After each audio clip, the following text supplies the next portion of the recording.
언제쯤 그 사람과 완전히 이별할 수 있나요? 첫사랑. 올해로 40살이 된 지효는 비혼 선언을 고민하고 있다. 결혼을 못한 미혼이 아니라 자기 의지로 결혼을 하지 않겠다고 결정하는 비혼 말이다. 최근에 비혼을 선택하는 젊은 여성들이 그녀의 주변에도 많은데 지효는 그들과 조금 다른 이유로 이런 고민을 하고 있다. 누구에게도 속 시원하게 말할 수는 없었지만 사실은 헤어진 지 벌써 8년이나 지난 첫사랑에 대한 기억 때문이다. 첫사랑과 헤어지고 나서 다른 사람을 만나려고 소개도 받아봤지만 제대로 된 연애를 할 수가 없었다. 자신도 주변 친구들이나 가족들도 시간이 지나면 새로운 사람을 만나 새로운 사랑을 하게 될 것이라 생각했지만 아니었다. 시간이 흐를수록 첫사랑에 대한 기억과 뒤따르는 감정이 점점 더 강해졌다. 나이가 들어갈수록 친구와 가족, 직장 동료들은 인사말처럼 연애와 결혼에 대해 이야기했고 이때마다 지우는 내색하지는 못했지만 너무 힘들었다. 그래서 차라리 비혼을 선언하면 더 이상 이런 이야기를 안 듣지 않을까 생각했던 것이다. 지우는 어린 시절에 부모님의 잦은 부부싸움을 보면서 연애와 결혼에 대해 회의적이었다. 대학교 때 들은 페미니즘 수업의 영향도 조금은 있었다. 대학 생활 내내 비슷한 성향의 친구들과 어울리다 보니 그것만으로도 재미있어서 연애의 필요성을 느끼지 못하기도 했다. 그러다 대학 졸업 후에 비교적 규모 있는 무역회사에 취직했고 일과 사랑에 빠졌다고 할 정도로 열심히 살았다. 그녀는 낯선 사람을 좀 어려워했는데 직장 동료들과의 관계도 어색하고 불편했다. 그래서 일을 더 열심히 했다.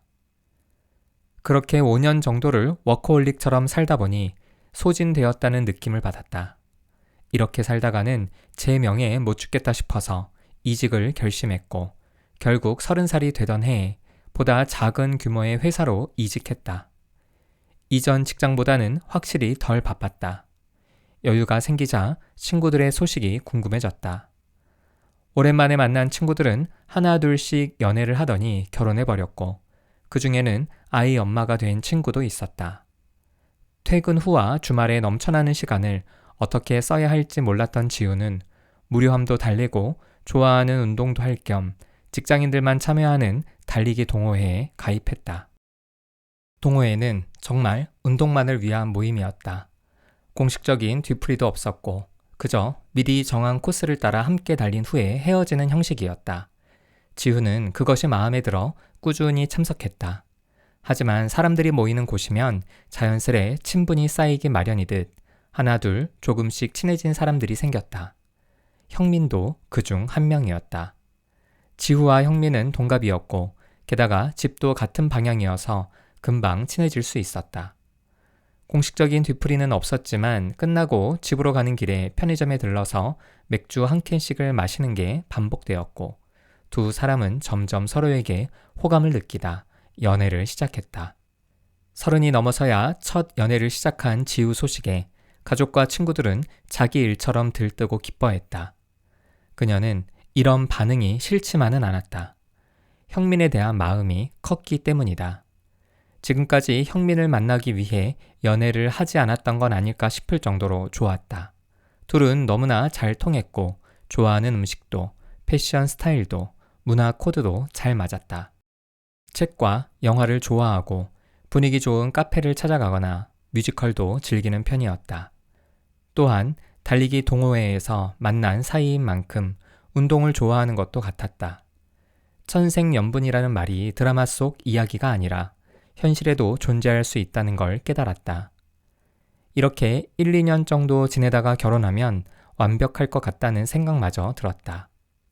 꿈인지 생시인지 모를 행복한 연애를 시작한 지 6개월 정도가 지난 어느 날, 지우가 회사에서 정신없이 일하고 있을 때 형민에게서 연락이 왔다.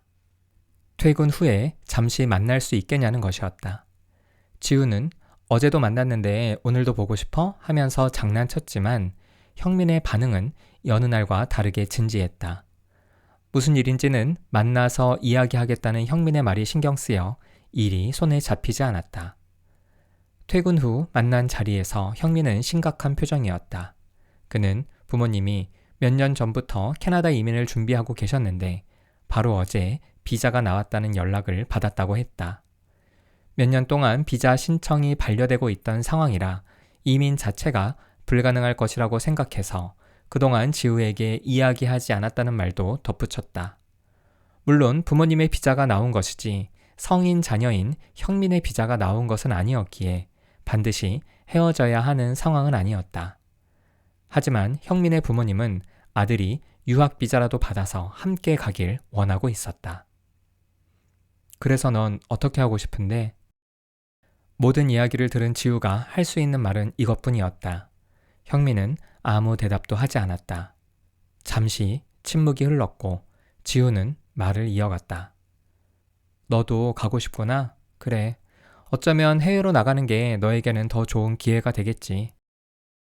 형민은 정말 모든 것이 혼란스럽다고 말했다. 유학을 가서 하고 싶었던 공부를 더 하고 그 후에는 캐나다나 미국에서 일하고 싶은 마음도 있다고 했다.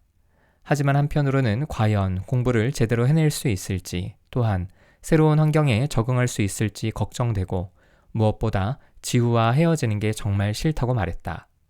그렇게 형민은 새로운 선택 앞에서 갈팡질팡했다. 사실 두 사람 모두 알고 있었다. 형민은 불안을 넘어 새로운 세상으로 나아갈 테고 지우는 혼자 남겨질 것을. 지우의 친구들은 이야기를 듣고 형민과 바로 헤어지라고 충고했다. 형민마저도 지우에게 출국하려면 6개월 정도 남았는데 그 전에 헤어지는 것이 좋지 않겠느냐고 조심스레 말을 건넸다. 지우도 머리로는 그 말에 동의했으나 마음으로는 어차피 예정되어 있는 이별을 굳이 앞당기고 싶지 않았다. 사랑하고 좋아하는 사람을 조금이라도 더 보고 싶었기 때문이다. 만날 때마다 헤어질 시간을 세는 것은 끔찍한 일이었기에 지우는 형민에게 헤어지지 않을 사이처럼 지내자고 했다. 그래서 두 사람은 1년 후, 2년 후의 미래 계획까지 세우면서 연애를 이어갔고 형민의 출국 전날까지도 다음 날은 무엇을 하며 시간을 보낼 것인지 전화로 이야기를 나누었다. 전화 통화를 끝내고 지우는 밤새도록 울었다. 다음 날 지우는 형민에게 문자로 작별 인사를 했다. 고마워, 잘 가, 사랑했어. 설렘으로 만났던 6개월과 예정된 이별을 알고 만난 6개월, 총 1년의 연애가 허무하게 끝나고 말았다.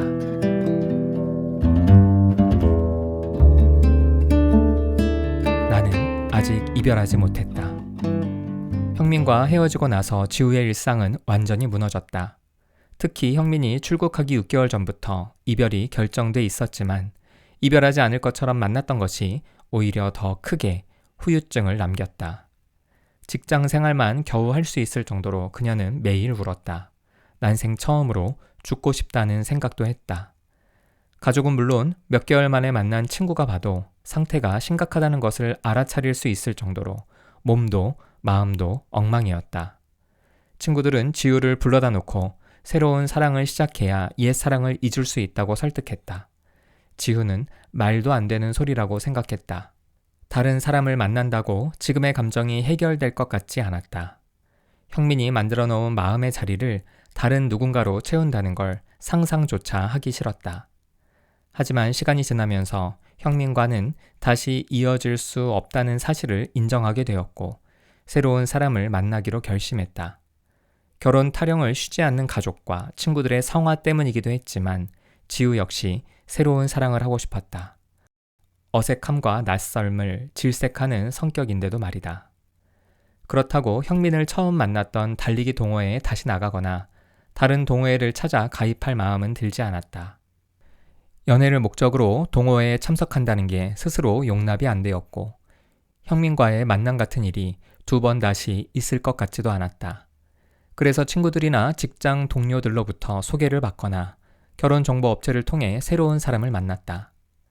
사실 지우는 원래 낯을 많이 가리는 성격이다 보니 소개팅이나 맞선 경험이 없었다.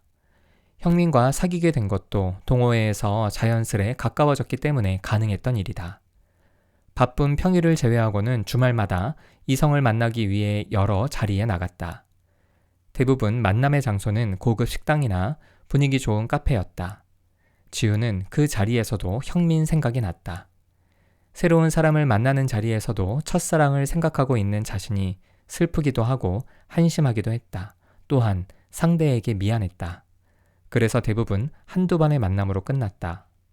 그러다 여러 가지 면에서 공통점이 있어 3개월 정도 만나게 된 사람이 생겼다. 신중한 성격이라 시간을 두고 알아가자면서 천천히 다가오는 그를 주말마다 만났다. 그는 운전하기를 좋아해서 지우를 만날 때마다 차를 몰고 데리러 왔다가 데이트가 끝나면 집으로 데려다 주었다. 그러던 어느 날 도시 외곽의 조용한 카페로 가는 날이었다. 조수석에 앉아있던 지우는 그가 같이 들으려고 미리 준비했다는 노래를 듣고 눈물을 흘렸다. 그가 선곡한 곡 중에 몇 곡이 형민의 차에서 함께 들었던 것과 같은 노래였다. 그날의 데이트 이후로 지우는 남자에게 일방적으로 이별을 통보했다. 더는 미안해서 관계를 이어갈 수 없었다. 연애하기 전까지 지우는 대중가요나 드라마가 언제나 너무 뻔한 사랑 타령이라는 생각이 들어 관심이 없었고 당연히 좋아하지도 않았다. 그런데 이별을 경험한 이후론 사랑 노래를 듣거나 드라마를 보면서 자주 눈물을 흘렸다. 길에서나 공원, 카페에서 다정한 연인만 봐도 형민이 떠올랐고 친구의 SNS에 올라오는 행복한 가족 사진만 봐도 형민이 생각났다.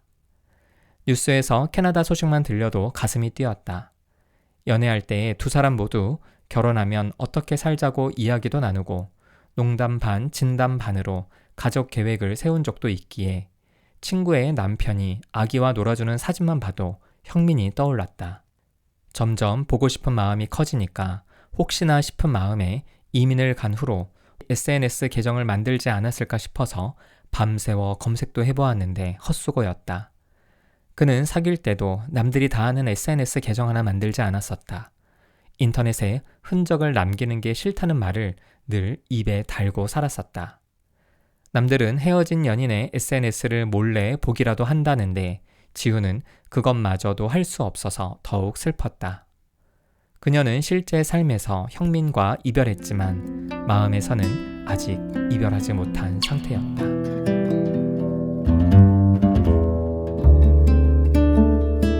머릿속 지식의 구조.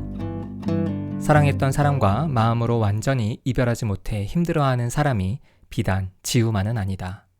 사람마다 정도의 차이는 있지만 그 기억 때문에 힘든 시간을 보내는 사람이 많다.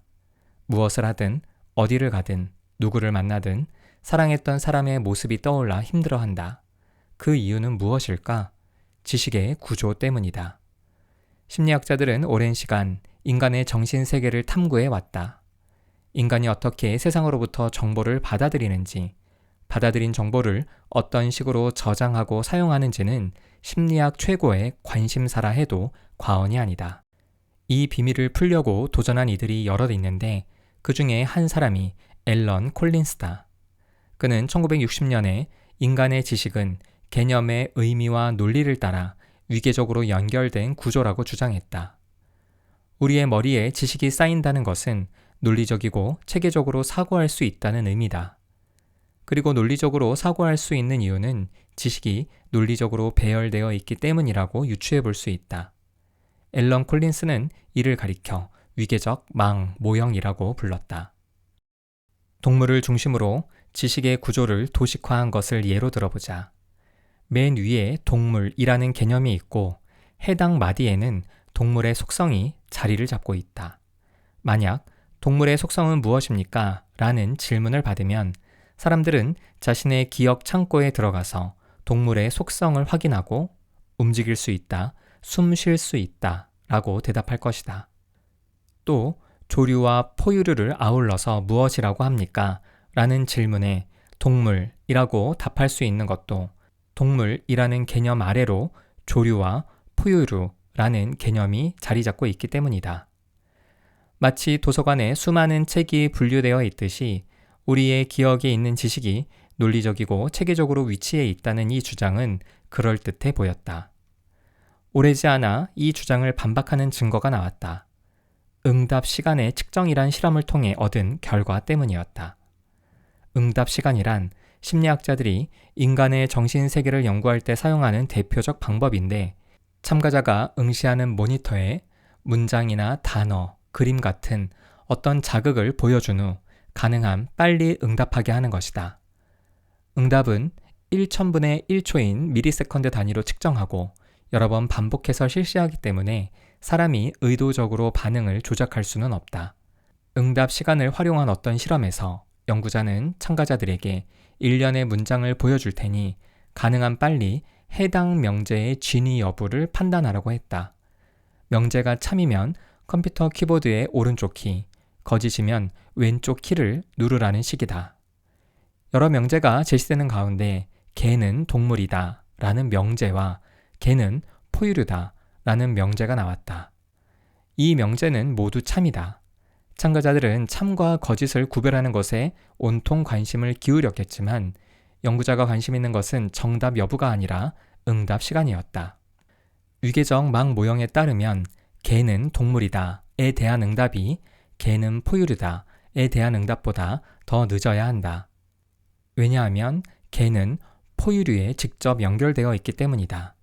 개가 동물로 가기 위해서는 중간에 포유류를 거쳐야 한다.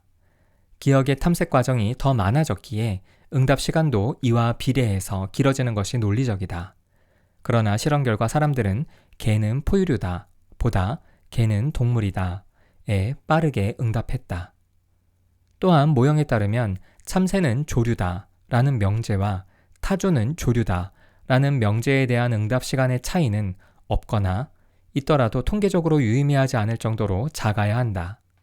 둘 다 조류와 직접 연결되어 있기 때문이다. 마찬가지로 고래는 포유류다와 개는 포유류다 라는 명제에 대한 응답 시간도 차이가 없어야 한다. 하지만 실제로 실험을 진행하면 두 질문에 대한 응답 시간은 유의미한 차이가 발생한다. 예상할 수 있듯이 참새는 조류다 라는 명제에 대한 응답이 타조는 조류다 라는 명제에 대한 응답보다 더 빨랐고 개는 포유류다 라는 명제에 대한 응답이 고래는 포유류다 라는 명제에 대한 응답보다 더 빨리 나왔다. 이른바 전형성 효과를 설명하지 못하고 있는 것이다. 전형성 효과란 어떤 범주에 속한 개념들 중에 그 범주를 대표할 수 있는 전형적인 개념이 존재한다는 것이다. 일례로 한국인에게 과일이라고 했을 때 가장 먼저 떠오르는 것은 열대 과일인 두리안보다는 사과일 것이다. 사과는 가장 대표적인 과일이라고 할 수 있다. 이론과 증거가 일치하지 않을 때 과학자들은 이론을 포기한다. 그래서 콜린스는 기존의 이론 대신 이런 증거와 일치되는 모형을 발견하기 위해 연구에 연구를 거듭했고 1975년 엘리자베스 로프터스와 의미망 모형이라는 새로운 모형을 제시한다. 이 모형은 우리의 지식이 개념의 논리적 위계가 아닌 개념의 의미를 중심으로 구성되어 있다고 가정한다. 즉, 연관성이 있는 것은 가깝게 연결되어 있고 연관성이 없는 것은 멀리 연결되어 있다는 식이다. 빨강을 중심으로 지식의 구조를 도식화한 것을 예로 들어보자. 만약 빨강이라는 말을 들으면 무엇이 떠오릅니까? 라는 질문을 받으면 사람들은 소방차, 불, 사과, 체리, 일몰, 일출, 장미, 초록, 노랑, 주황 등을 언급할 것이다. 모두 빨강과 연관된 것들이다. 이것들은 의미망 모형에서 직선으로 직접 연결되어 있다. 빨강으로부터의 거리는 모두 다르다. 소방차, 불, 주황, 초록은 비교적 빨강과 가까이 있다. 장미, 체리, 사과는 조금 더 떨어져 있으며 일몰과 일출은 이 중에서 가장 멀리 떨어져 있다. 직선의 거리는 연관된 정도를 의미하는데 실제로 우리의 기억에도 이처럼 자리를 잡고 있다는 것이다. 즉, 빨강을 떠올렸을 때 소방차를 일몰보다 더 빨리 떠올린다. 그리고 빨강을 떠올렸다고 곧바로 구름이 떠오르지는 않고 일몰이나 일출을 떠올린 후에 그와 관련된 구름을 떠올린다고 예상할 수 있다. 지식의 구조는 사람마다 같을까 다를까? 위계적 막 모형의 경우 개인차가 크지 않다. 논리적이고 위계적인 구조를 가정하고 있기 때문에 개인의 경험이 개입될 여지가 없어서다. 의미막 모형 역시 사람들 사이에 공통된 부분이 있을 것이다. 빨강이라는 단어를 들었을 때 사람들이 마음에 떠올리는 것이 비슷한 것처럼 말이다. 그런데 여기에는 문화의 영향과 개인의 경험이 개입될 수 있다. 중국에서 빨강은 복을 상징한다. 중국의 설 명절인 춘절 기간이 되면 중국의 거리는 온통 붉은색으로 뒤덮인다. 건물의 벽, 대문, 온갖 장식물은 물론이고 폭죽까지 빨간색이다. 이뿐 아니다. 한 조사에 따르면 중국의 100대 기업 중 40% 이상은 붉은색이 들어간 기업 로고를 사용한다고 한다.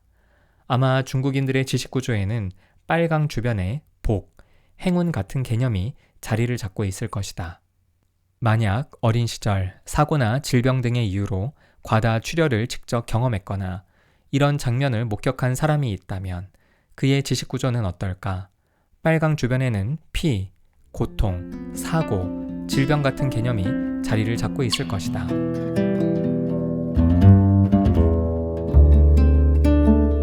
무엇을 해도 그가 떠오른다면 의미망 모형에서 사랑은 어떤 위치에 있을까?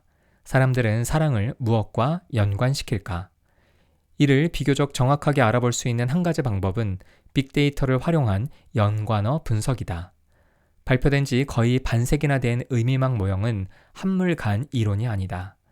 여전히 지식의 구조를 잘 설명해주고 있을 뿐더러 특히 4차 산업혁명을 맞이하여 새롭게 주목받고 있기도 하다. 빅데이터 분석 덕분이다. 인터넷에는 사람들이 만들어낸 어마어마한 자료가 존재한다.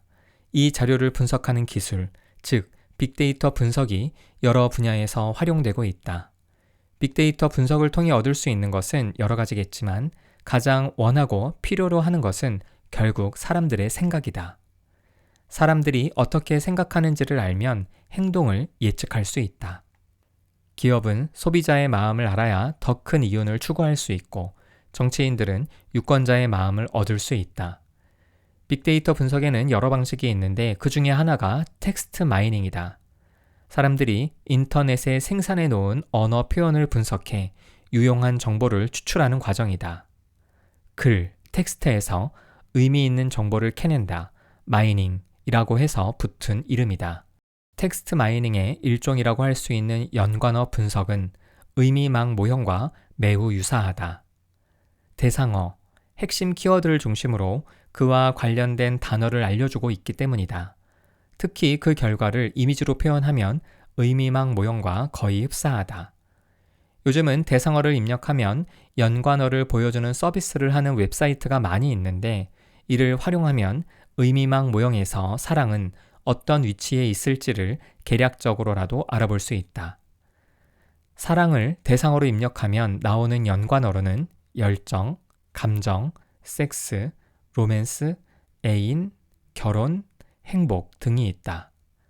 누구라도 당연히 사랑과 연관 지을 수 있는 단어다. 분명 많은 사람들의 지식 구조에서 사랑은 이런 개념에 둘러싸여 있을 것이다. 앞에서 언급했듯이 의미망 모형에서는 개인의 경험도 중요하다. 따라서 지우에게 있어서 사랑과 가장 가까이 있는 개념은 형민일 것이다. 그가 첫사랑이었을 뿐더러 지금까지 사랑했던 유일한 연인이기 때문이다. 이후에 또 다른 사람을 사랑했거나 사랑과 관련된 다양한 경험을 해봤다면 형민 생각이 이토록 강하게 오래 지속되지는 않았을 텐데 말이다. 사랑과 형민 주변으로는 앞서 언급한 열정, 감정, 섹스, 로맨스, 애인, 결혼, 행복처럼 일반인들이 사랑과 연관짓는 개념이 위치해 있을 것이다.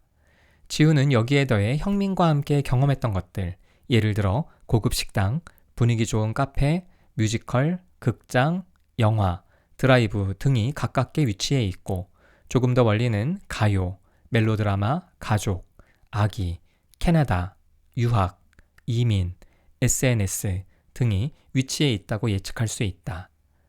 이 때문에 지우는 사랑을 생각하면 형민이 떠오르고 이어서 그 주변에 위치한 개념과 기억이 자동적으로 떠오를 수밖에 없다. 형민과 함께 갔던 고급 식당, 분위기 좋은 카페, 함께 봤던 뮤지컬과 영화 등 수많은 기억이 떠오르면서 과거의 기억 때문에 힘들어지게 된 거다. 하지만 지우가 새로운 사랑과 교제를 시작하고 사랑을 만들어갈 수 없는 이유가 의도적으로 형민을 생각하기 때문은 아니다. 물론 처음에 형민을 잊으려고 다른 남자를 소개받았지만 점점 시간이 지날수록 그녀에게도 새로운 사람을 만나고 싶다는 바람이 있었다. 형민 생각을 일부러 한 게 아니라는 거다. 그럼에도 불구하고 새로운 사람과 여러 번 만나면서 조금씩 연애 모드로 발전할수록 예전에 형민과 함께했던 데이트나 처음으로 느꼈던 분위기와 감정이 자극되었고 결국 형민 생각이 짙어지는 결과로 연결된 것이었다. 이처럼 형민과 관련된 것을 경험하기만 해도 결국 첫사랑이 떠오르는 이유는 의미망 모형의 작동 방식 때문이다. 엘리자베스와 로프터스는 의미망 모형이 작동하는 방식을 활성화의 확산이라 칭했다. 활성화란 외부에서 들어온 정보를 통해서든 기억을 통해서든 일단 어떤 개념이 의식으로 떠오르는 것을 의미한다. 활성화는 자연스럽게 주변으로 확산하게 되어 있다. 이 때문에 형민을 생각하면 자연스럽게 관련된 경험이 떠오르기도 하지만 그 반대의 현상도 가능하다. 즉, 관련된 경험을 하면 형민이 떠오르기도 하는 것이다. 의미망 모형이 작동하는 방식은 서로 연결되어 있는 종이뭉치와 같다. 종이뭉치 하나에 불이 붙으면 그와 연결된 다른 종이에도 불이 붙기 쉽다. 다시 말해 처음 어디에 불이 붙었는지는 중요하지 않다. 그것이 무엇이든 불이 한번 붙으면 연결된 모든 것들로 불이 쉽게 옮겨 붙을 수 있다는 게 문제다. 따라서 어떤 생각을 해야겠다고 결심하거나 의도하지 않아도 보고 듣는 것을 통해 그와 관련된 생각이 머릿속에서 자연스럽게 시작되기 쉽다. 그리고 이렇게 시작된 생각은 꼬리에 꼬리를 물면서 계속 다른 생각으로 번져간다. 그래서 지우가 새로운 사람을 만나서 조금은 깊은 관계로 발전하려고 할 때마다 의도치 않게 형민이 더욱 생각났던 것이다.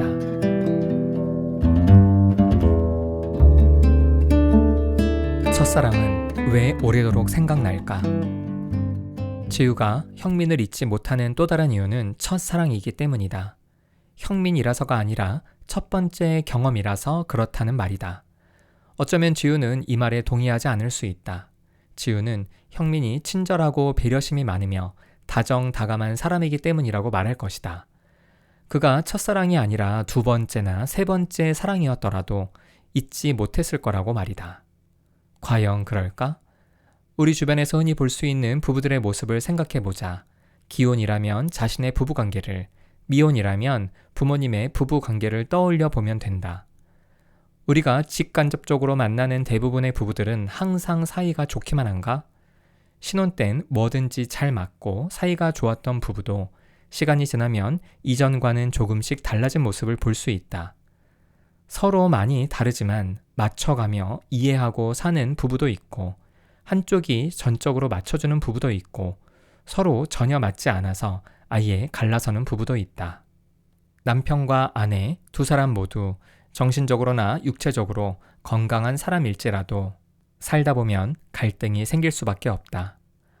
함께 살다 보면 상대의 좋지 않은 모습을 보게 되고 갈등이 생기기도 하며 부부싸움으로 번질 수도 있다. 어쨌든 이런 갈등이 반복되면 결국엔 상대를 있는 모습 그대로 바라보게 된다. 소위 콩깍지가 벗겨지는 것이다.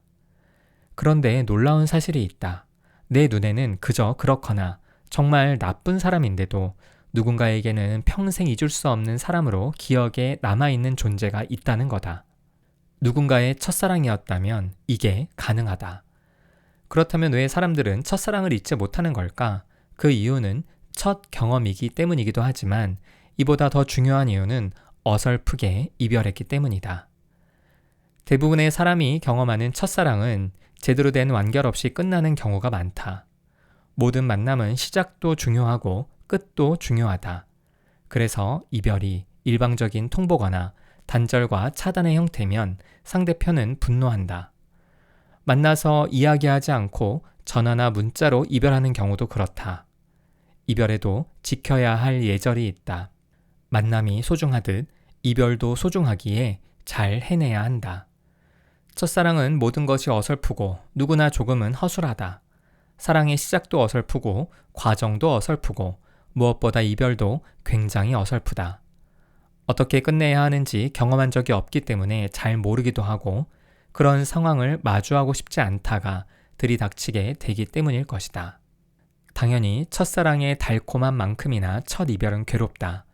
그래서 제대로 마무리하지 못하는 경우가 태반이다. 이 때문에 잘 잊히지 않는 거다. 어떤 일을 마무리하지 못했을 때 우리 마음에서는 쉽게 그것이 사라지지 않는데 이를 가리켜 자이가르닉 효과라고 한다. 리투아니아 출신의 심리학자 블루머 자이가르닉은 동료들과 함께 식사를 하던 중 종업원의 행동에 주목했다. 종업원이 식당에 있는 사람들의 복잡한 주문 내용을 적지 않고 외웠기 때문이다. 주문을 받아서 주방에 주문을 넣고 손님들이 식사를 마치고 계산할 때까지도 종업원은 누가 어떤 음식을 시켰는지 모두 기억하고 있었다. 자이가르닉은 그 모습이 매우 신기해서 계산을 끝내고 동료들과 조금 더 이야기를 나누다가 식당을 나가면서 종업원에게 물었다.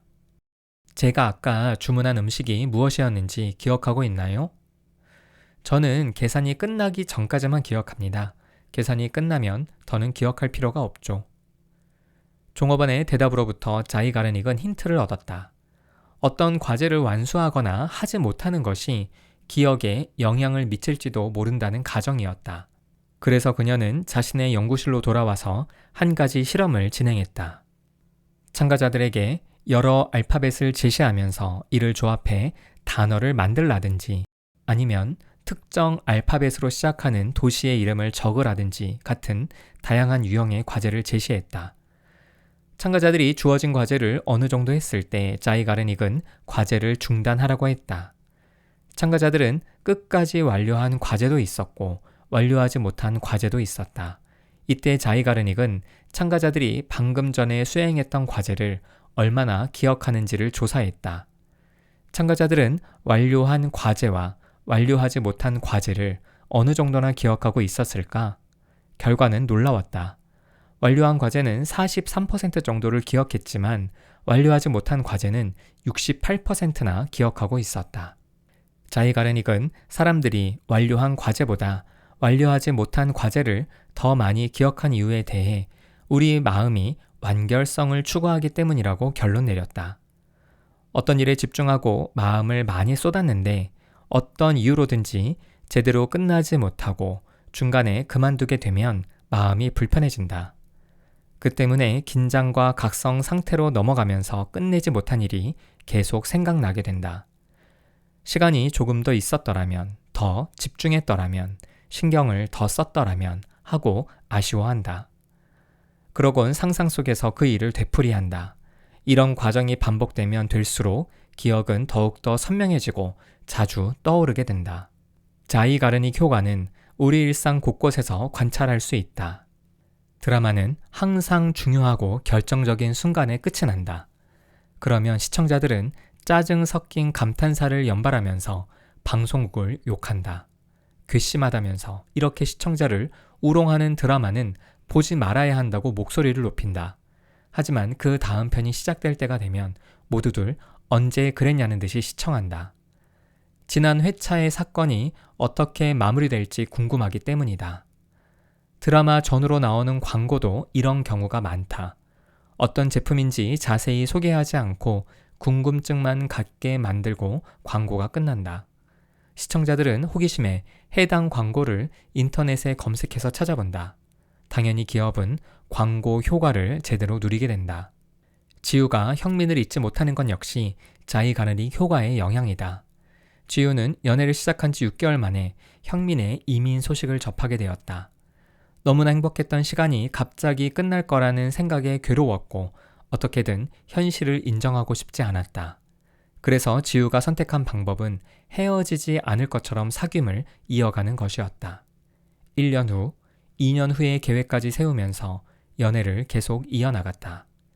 심지어 출국 전날까지도 다음 날에 만나 무엇을 하며 시간을 보낼지 이야기를 나누었다.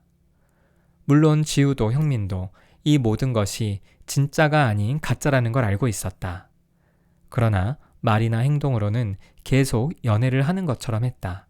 말과 행동은 우리의 뇌를 착각과 혼란에 빠뜨린다. 아무런 감정이 안 드는 사람에게 사랑해 라고 계속 말하고 진짜 사랑하는 사이인 것처럼 스킨십하면 상대에게 없던 감정도 느끼게 될 수 있다. 마음은 말과 행동의 영향을 그 정도로 많이 받는다. 이런 면에서 지우와 형민의 행동은 순간순간 예정된 이별이 취소된 것 같은 착각을 일으켰다. 하지만 착각과 상관없이 시간은 흘렀고 출국 당일이 되었다. 지우와 형민의 첫사랑은 문자 한 통으로 갑작스럽게 끝나버렸다. 어린 자녀를 교통사고나 갑작스러운 질병으로 먼저 떠나보낸 부모들은 자녀를 잊지 못한다. 부모가 죽으면 산에 묻지만 자녀가 죽으면 가슴에 묻는다는 말도 있지 않은가. 어린 자녀의 죽음에 대해서 부모들은 꽃도 펴보지 못하고 죽었다면서 슬퍼한다. 한 사람의 인생이 완성되지 못하고 완결되지 못하고 끝났기 때문에 마음에서 더욱 쉽게 잊히지 않는 거다. 만약 지우가 형민에게 부모님을 따라가지 말고 한국에 함께 있자고 말했더라면 어땠을까? 어차피 둘 다 성인이었으니 결혼을 제안했다면 어땠을까? 아니면 형민과 함께 유학을 준비했더라면 어땠을까? 지우도 이런 고민을 안 해본 것은 아니다. 그러나 현실적으로 불가능해 보였다. 형민에게 꿈을 포기하고 사랑을 선택하라고 요구하기엔 자신감이 부족했다. 결혼을 제안하기엔 연애 기간이 짧았다는 점이 마음에 걸렸다. 결혼은 감정만으로 되는 게 아니라 현실이라는 이야기를 주변에서 너무 많이 들었기 때문이다. 아무런 준비 없이 형민을 따라 해외에 나가는 것도 너무 무모한 선택처럼 보였다. 하지만 현실 가능성과 무관하게 지우가 이런 선택 중에 하나만이라도 시도해봤더라면 상황은 지금과 조금 달라졌을 수도 있다. 두 사람은 갈등 속으로 들어갔을 것이고 그 상황에서 자연스럽게 사랑과 반대되는 감정인 미움과 속상함, 분노도 경험해봤을 것이다. 물론 결혼으로 이어질 수도 있었겠지만 자연스럽게 이별 이야기가 나왔을 수도 있다. 그랬다면 형민이 출국하기 전에 첫사랑을 확실히 마무리할 수 있었을 것이다. 실제로 상담을 받으러 오는 사람들 중에 갑작스럽게 연인으로부터 이별 통보를 받아서 힘들어하는 경우가 상당하다. 이들은 하나같이 이런 말을 한다. 왜 갑자기 헤어지자고 했는지 알고 싶어요. 다시 만나고 싶은 건 아니에요. 단지 이유라도 좀 알고 싶어요. 나는 이런 이야기를 들으면 상대에게 연락해서 마지막으로 한 번만 만나달라고 부탁해보라고 제안한다. 혹시나 상대가 부탁을 들어주면 만나서 이별한 이유를 묻고 확실하게 사랑의 마침표를 찍으면 된다. 그러나 만약에 상대가 어떤 이유로든지 만남을 거절한다면 그 자체로도 매우 의미가 있다. 상대를 나쁜 사람이라고 욕하면서라도 관계의 마침표를 찍을 수 있으니 말이다. 그러나 안타깝게도 지우에게는 그럴 기회조차 만들 수 없는 상황이었다. 연락처도 없었고 메일 계정은 휴면 상태였으며 SNS도 찾을 수 없었으니 말이다. 게다가 이미 헤어진 지 너무 오랜 시간이 흘러버렸다. 그렇다면 지우는 어떻게 해야 기억에서 형민을 흐리게 만들 수 있을까?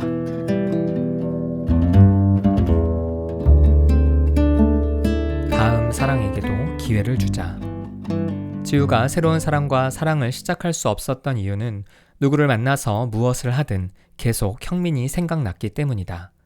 그래서 매번 본격적으로 연애가 시작되기도 전에 상대에게 미안한 마음이 들었고 일방적으로 만나지 못하겠다고 통보해버렸다. 지우가 피하는 것은 새로운 연애만이 아니라 사랑과 관련된 모든 것이다.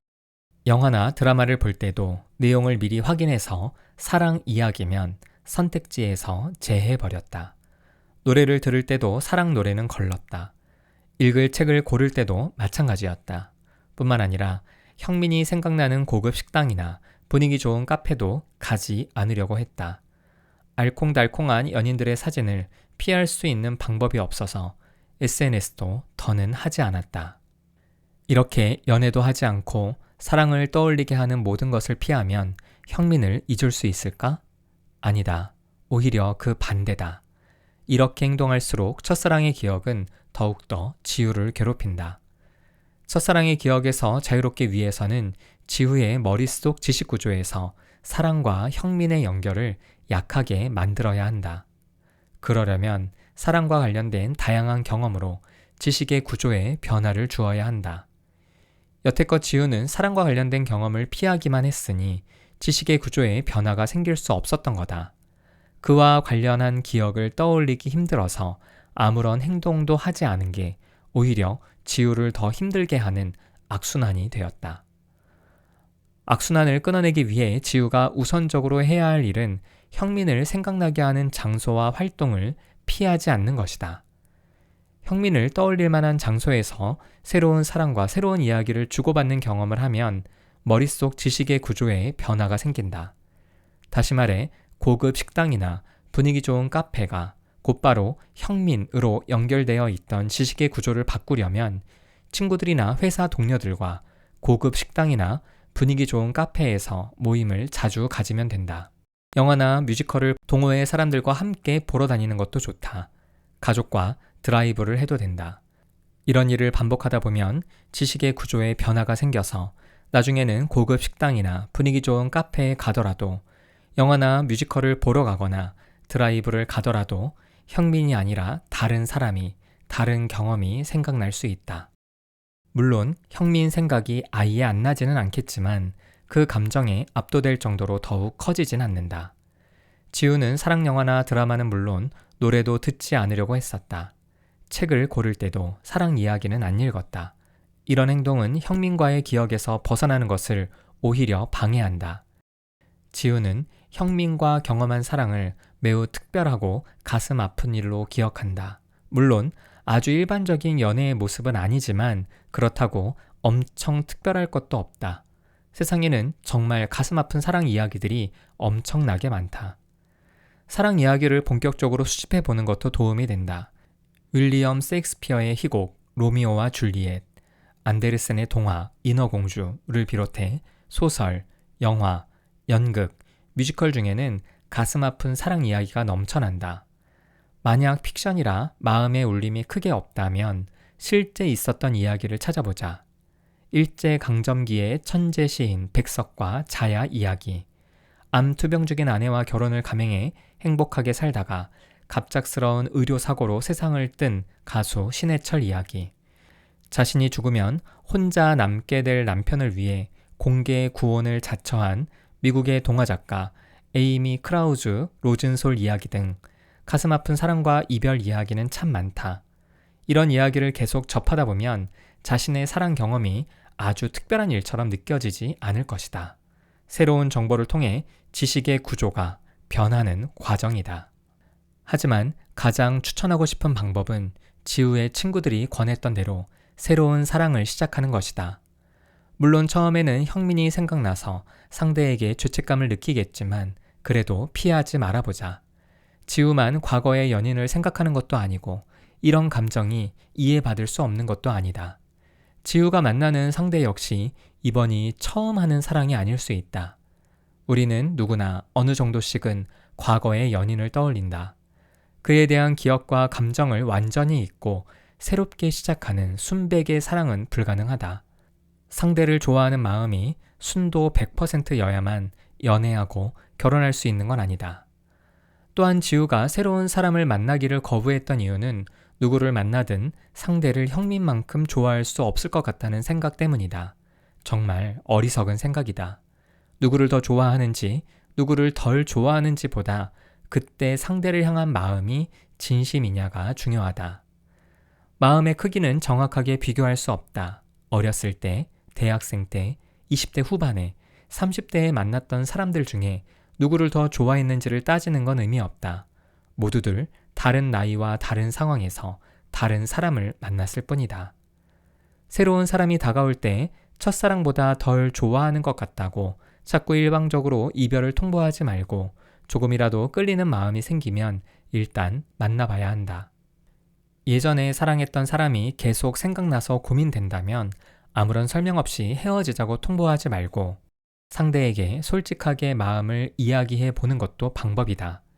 상대가 불쾌해하며 헤어지자고 먼저 말할 수도 있지만 이해해 주거나 기다려 줄 수도 있다. 사랑과 관련된 다양하고 새로운 경험을 계속 쌓아가다 보면 나의 머릿속 지식의 구조는 조금씩 변화될 것이다.